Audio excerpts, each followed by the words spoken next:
Let's now cut across to Lata, our colleague, who's in conversation with Abhijit Banerjee, the professor of economics at Massachusetts Institute of Technology. Incidentally, the name of his book as well.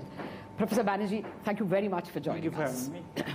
Okay, well, first up, there are, like I was saying, it's the season of poll promises, and I will try and run past you each of the promises that are going to be made or that is in the buzz. The first of them is a package for farmers.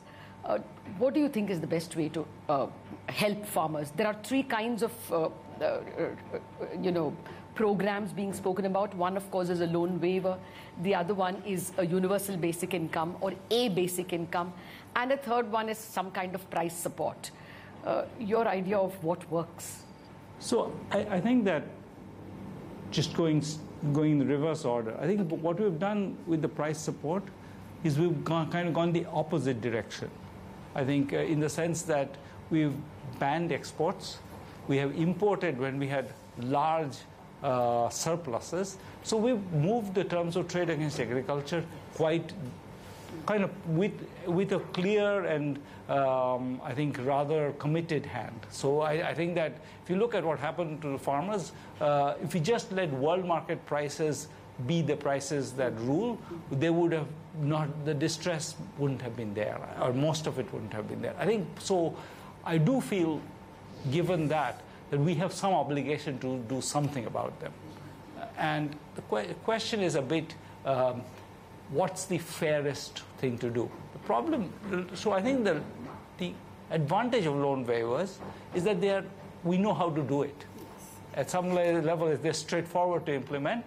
The disadvantage is also more or less the same thing, which is we know how to do it because we know who the people with loans are. Yes. They're not, and they're not necessarily the poorest. They're not necessarily the most honest. There might be people who are, strategic about these things. So we are in a sense compensating people for actions that could have been taken strategically.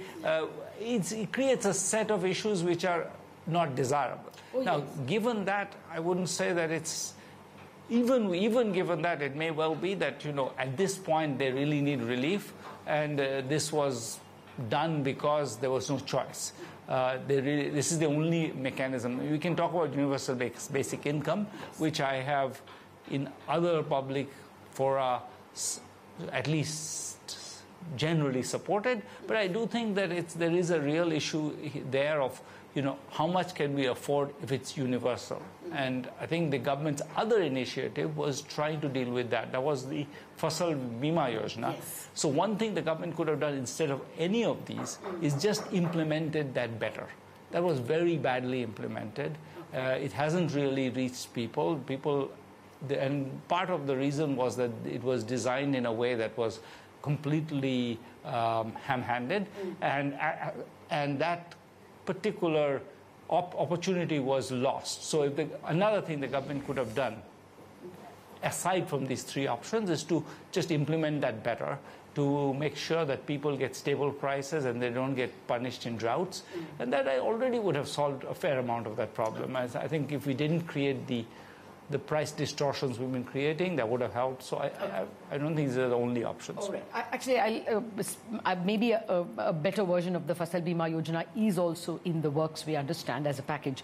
But before that, wear your economist hat and explain to us the macro problems that this will create. I mean, whether it is a universal income or loan waivers, both create macro problems. So let me first start with the fiscal deficit.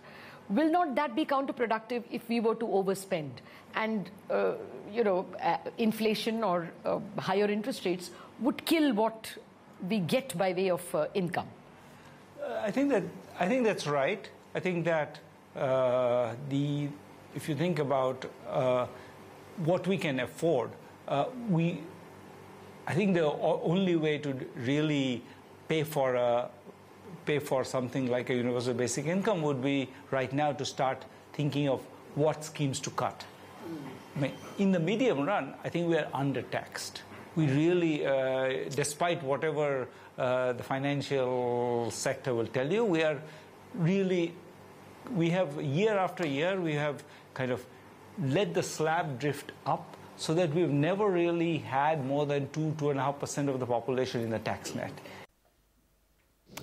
Okay, so the Fasal Bima Yojana was not implemented properly. It was implemented in a ham-handed fashion, and perhaps if we had just implemented that better, things would have been different. That's Abhijit Banerjee, PhD from Harvard University and currently professor of economics at Massachusetts Institute of Technology.